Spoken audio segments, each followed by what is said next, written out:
తాకట్లో ఉన్న మీ బంగారాన్ని విడిపించి ఆ రోజు ఆన్లైన్ రేటుకి కొంటాం. Sharma gold company. తెలుగు రాష్ట్రాల్లో సంచలనం సృష్టించిన ప్రణయ్ హత్య కేసులో నల్గొండ కోర్టు సంచలన తీర్పు చెప్పింది.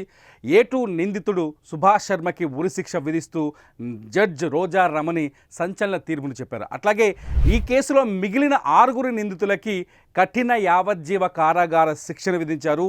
ఈ కారాగార శిక్ష యావజ్జీవ శిక్ష పడ్డ వారిలో అమృత బాబాయ్ శ్రవణ్ కూడా ఉన్నారు. ఆయన A8గా ఉన్నారు ఈ కేసులో. అయితే ఈ కేసులో మారుతిరావు A1గా ఉండే.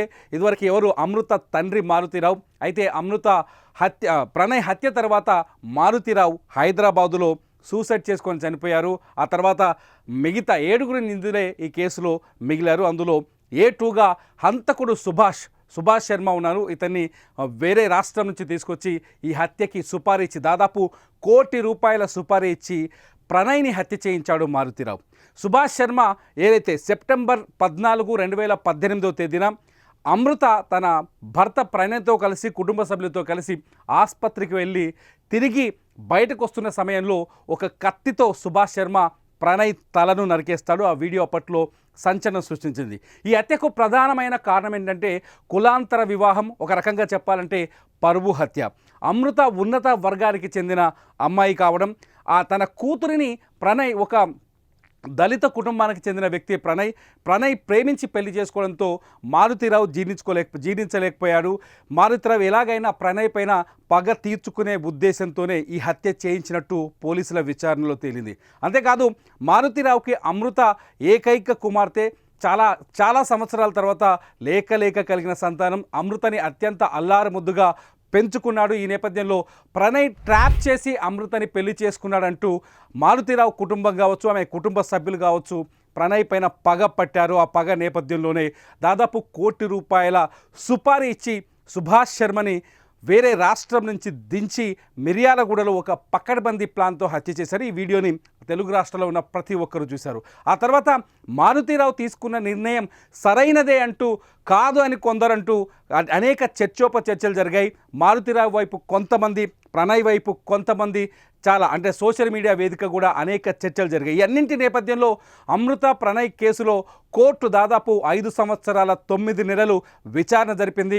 నిందితుల నుంచి సాక్ష్యాధారాలను సేకరించింది, నిందితుని విచారించింది, సాక్షుల నుంచి సరైన సాక్ష్యాధారాలను సేకరించి చివరికి మారుతిరావుతో పాటు మొత్తం 8 మంది నిందితులకి శిక్షలు ఖరారు చేసింది. అయితే మారుతిరావు మరణించడంతో A2గా ఉన్న సుభాష్తో కలిపి 7 ఇవాళ కోర్టు శిక్ష విధించింది.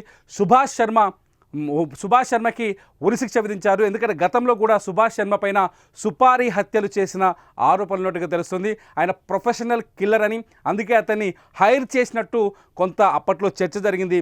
దీంతో సుభాష్ శర్మకి ఇప్పుడు ఉరిశిక్ష పడింది. మిగతా 6 మంది నిందితులకి యావజ్జీవ కారాగార శిక్ష పడింది. ఎందుకంటే ఈ 6 మంది నిందితులు సుభాష్ శర్మని దిగుమతి చేయడంతో, అంటే తీసుకురావడం, ఈ సుపారీ హత్యకు ప్లాన్ చేయడంలో ఈ 6 మంది పనిచేసినట్టుగా, మారుతిరావుకు సహకరించినట్టుగా పోలీసుల విచారణలో వెల్లడైంది. కోర్టు కూడా ఈ విషయాన్ని స్పష్టంగా నమ్మింది. ఈ నేపథ్యంలో మొత్తానికి నల్గొండ కోర్టు, మిర్యాలగూడలో జరిగిన ఇన్సిడెంట్పై నల్గొండ కోర్టు ఇవాళ సంచలనమైన తీర్పు చెప్పిందని చెప్పాలి.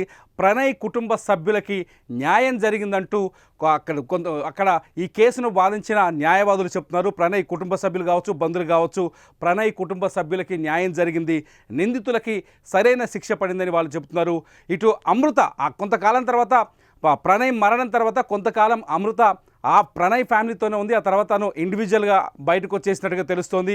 తల్లితో కలిసి తను హైదరాబాదులో జీవిస్తుంది. ఈ నేపథ్యంలో అంటే ఆ రోజు 2018 సెప్టెంబర్ 14వ తేదీన జరిగిన సంఘటన తర్వాత ఆ కుటుంబంలో కూడా అనేక మార్పులు వచ్చాయి. ఆ కుటుంబ సభ్యుల్లో కూడా అనేక వాళ్ళ ఆలోచనలు కూడా పూర్తిగా మారిపోయాయి.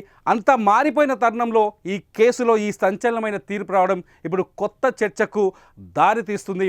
ఈ తీర్పుని అమృత ఎలా ఆహ్వానిస్తుంది అనేదే ఇప్పుడు ఆసక్తికరంగా మారింది. చూడాలి అమృత కోర్టు తీర్పు పైన ఎలా స్పందిస్తారు, ఏ విధంగా స్పందిస్తారు తన మొత్తం. ఎందుకంటే ఈ హత్యతో అమృత కుటుంబం మొత్తం పూర్తిగా చెల్లాచెదురైందని చెప్పాలి. ఎందుకంటే అమృత పెళ్లి చేసుకోవడానికి జీర్ణించుకోలేకపోయిన మారుతిరావు సుభాష్ శర్మ అనే ఒక హంతకుని తీసుకొచ్చి ప్రణయ్ని హత్య చేయించడం, ఆ తర్వాత మారుతిరావు ఆత్మహత్య చేసుకొని చనిపోవడం, మారుతీరావు వ్యాపారాలన్నీ ఆగిపోవడం, మారుతీరావు కుటుంబం అంతా చెల్లాచెదురైపోవడం, ఆ తర్వాత మారుతీరావు సొంత సోదరుడు శ్రవణ్ కూడా ఈ కేసులో జైలుకి వెళ్ళడం, ఇప్పుడు యావజ్జీవ కారాగార శిక్ష పడడం, ఇదంతా చూస్తుంటే అమృత మారుతీరావు కుటుంబం అంతా ఇప్పుడు చెల్లాచెదురైందని చెప్పాలి. అటు ప్రణయ్ కుటుంబం కూడా చెల్లాచెదురైందని చెప్పాలి. ఎందుకంటే ప్రణయ్ ఆ కుటుంబానికి పెద్ద దిక్కు, ఎన్నో ఆశలతో అతని తల్లిదండ్రులు పెంచుకున్నారు.